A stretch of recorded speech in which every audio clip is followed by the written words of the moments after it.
Hello and welcome. You're watching Core Finance CEO Interviews, and I'm Charlie Gibson. Now, we have a number of criteria for the companies where we ask a CEO to come and talk to us, and one of them, of course, is that the share price has performed very well indeed. In this particular case, the share price has almost doubled. It's gone up from a little bit over a penny a year ago to a little bit under tuppence as we speak. The other criteria, which we don't always enforce, but sometimes we like to, is that the clue is in the name.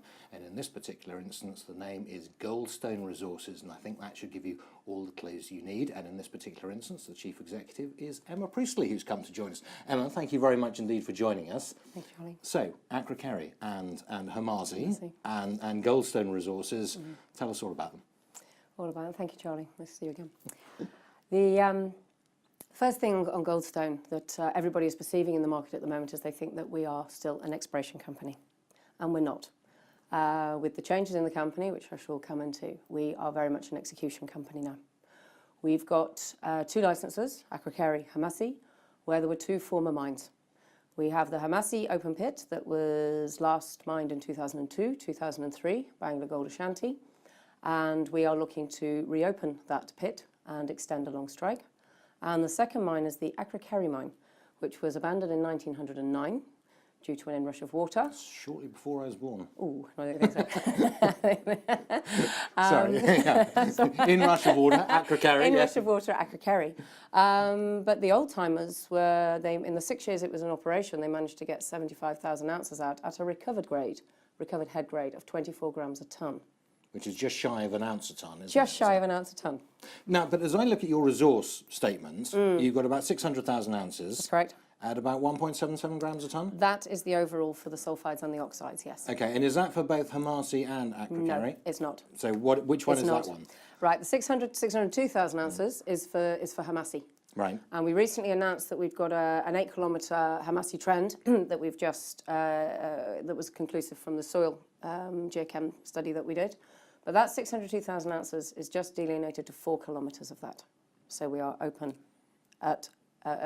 on both sides along strike. Okay, and 1.77 grams a tonne, can you mine in Ghana at those sort of grades in this sort of environment? Those grades, look, on that JORC resource, look, if you look at our next door neighbour, Obuasi, they're obviously averaging, I think it's 8 grams a tonne for their 42 million ounces.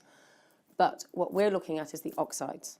And of that 600,000 ounces, there's 100,000 ounces that's in the measured category, which Anglo mined in 2002, 2003, where they got a recovered grade of 2.7 grams a tonne on the oxide. And that is what we're wanting to hit first. So if I split it oxide sulfide, would I see the oxides at a higher grade? Indeed. Okay, and that's now in the ordinary course of events, you would do a study. Correct. And where are you with that? Well, look at my shareholders. Are we going to do anything to thing? No, look, we are doing a scoping study at the moment. But the key thing with Goldstone is sat on millions of dollars worth of information. This has been gathered since 1909. But the biggest study was actually done with Dominion and then Anglo, Pan-African Resources, Birim Goldfields, and also the former board of Goldstone. Now that data, they were just looking at it as explorers. How are they going to drill? And they all wanted the magical 2 million ounces, and then they think about what they were going to do. That's not what we, as the new Goldstone, want to do. We want to make the 600,000 ounces work. We want to put those oxides to work, as Anglo did in 2002, 2003. Okay, because those oxides will be open pit, and that will form a portal so that we can then get access to the sulfides underground. Now, that sulfide deposit that's sat underground, we're also reassessing the data on Hamasi, because we are looking through old drilling data where we've seen two drill holes, one especially where 40 metres below the bottom of the pit, there was actually correct me, I think it was 6 metres of 16 grams a tonne. So half an ounce per tonne? Correct. In old money. So, and a lot of these figures we don't think have been properly analysed. So we are reassessing all of the data at the moment, Hamasi. So when you say not properly analysed, you mean it was analysed in a sort of polygonal old school method? Correct. Or, right, Yeah, okay. And you're going to krieg it with We extra. are looking at it with a very, look, you've got to remember, Goldstone now, we've got two very strategic investors, shareholders. We've got Paracali Gold, which is Bill True, and Paracali is invested in several gold entities throughout the world. And they also, and through Bill True, he also has a company, MEED, which has built 23 gold mines in 30 years, I think it is. You'll have to correct me on that one. So he knows what he's doing. Then we've got BCM, our second largest shareholder, who are one of the leading mining contractors in West Africa. And they also know what they're looking at. We want to make these assets work so that we can then generate the revenue so we can start drilling for exploration on those sulfides and actually proving up the big deposit that we know is there. Okay, so, all right, in your wildest dreams then, how would this develop over the next, let's say, 3 years? Next 3 years? Yeah. I'm aiming for 2 years we're going to be in Yeah, production. and that's why I said 3. Well, in 3 years then I hope we're going to be producing about 40,000 ounces Okay, a but year. what would happen incrementally between now and then? Between now and then. So Right. milestones, Look, if you like. the milestones now. You've got to do PEA. First, we do indeed. First of all, the priority is getting underground in Akrokeri. Okay, the guys, we're clearing the old shaft. We're actually sinking one of our own shafts as well. We're 20 metres down in our shaft. How far do you have to go? And we know from the historic plans that we found, the old timers, the first level was down 100 feet. So 30 metres. 30 so it's nothing. metres is nothing, right? The depth the old timers went down was 500 feet.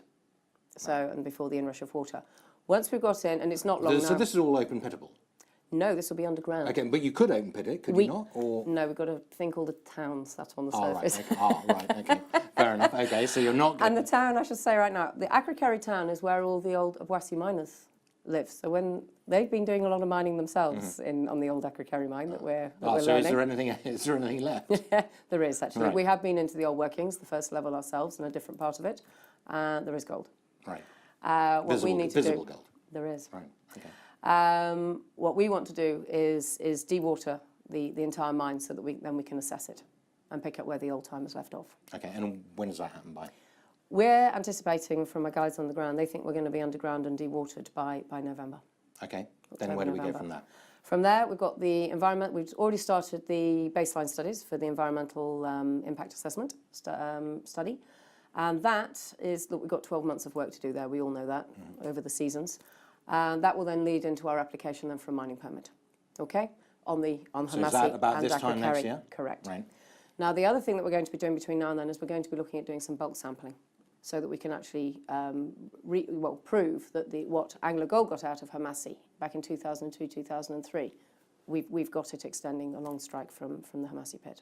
And you can get the same thing out. Correct. You hope. And was the metallurgy reasonably simple? We did met testing that we released just before Christmas, where yes, the ore's recovering 98% recovery rates from the column testing, and we've also got some other met testing coming out on our former tailings dumps from both mines as well. So we're waiting for those results. So there's a tailings reprocessing element. Possibly. What grade are your tailings running Possibly. at? Just Couldn't tell you just yet. I'll let you you mean know. you know and you can't tell me, or you don't know and you can't tell me? I don't know and I can't tell you this at the moment. Yeah. Fair enough. So we got about 1 year into your environmental study this time next year. Yes. Followed by a permit application, Permitting. which takes how long? Look, this is Ghana. Yeah. So I want to start it as soon as possible. Right. So I think within 2 years we'll have a mining permit for Hamasi and Akrokeri. And all of these things need Wonga. They do. And how much Wonga do you have? Your accounts at the end of 17 had about £1.5 million. That's right. You might need to touch more, mightn't you? We might. We've still got about 750 left. Okay. We are spending it conservatively. Yes. Because a lot of people think that we're going to need an awful lot of money. But the fact of the matter is, with the two former mines, we've got all the met testing done. We know where it is. What we've got to develop is the mine plan for the open pit, and then obviously the mine plan for underground. That bit's not going to take a lot of money. When we do get there from the bulk sampling, we're going to have a revenue from the bulk sampling, okay? And we're hoping that that's going to contribute. But you're absolutely right. If we have to develop underground and we have to develop two rather large pits, then yes, everybody needs the Wonga. But with everything that's happening in Ghana now, Obuasi's reopening. We've got a sister mine through our second largest shareholder, BCM and Zima. They are looking for they're looking for ore. They're looking for feed. We might not need to build a plant. We might be toll treating. Oh, really? Okay. So what, you could mine it and then you could send it. How far down Correct. the road is BCI? Right. BCM is about 200 kilometres down the road, which people think it's a long way to do it. But it can be done. Haulage rates are changing in Ghana. Infrastructure is changing in Ghana. It can be got down there at a reasonable amount. We're actually doing that feasibility study at the moment on haulage. And then we've got Obuasi as well. Then the sort of grades you talked about, sort of that sort of half an ounce per tonne, almost an ounce per tonne, that suggests quite a nuggety deposit. It is. To me. Yes. Okay. How are you going to manage that? Because that can cause problems. It can cause problems. It's been done before. And Obuasi's had that problem as well.